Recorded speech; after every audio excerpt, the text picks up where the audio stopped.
Well, I think to the extent that it's not a central concern yet, it needs to be.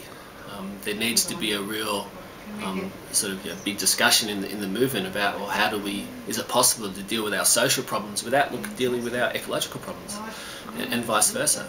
But from very early on in Wall Street, which is really setting the agenda for the movement in the English-speaking world to a large extent, the environmental concerns have been at the forefront of that.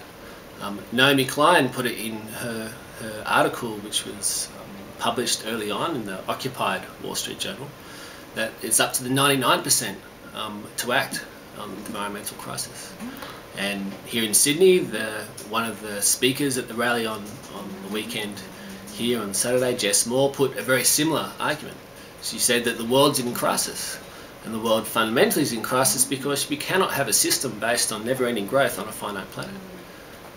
And so developing people's understanding, I guess, of how the environmental crisis is linked in so many ways to other injustices, I think it will strengthen the movement further.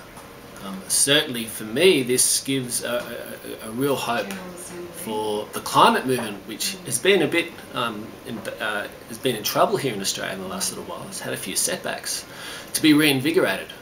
So a lot of the main organisers in Occupy in Melbourne and Sydney and elsewhere have had experience as climate activists, and I think that's it does show that there is a pool of people who are trying to connect the issues, and that is a very, very pleasing sign.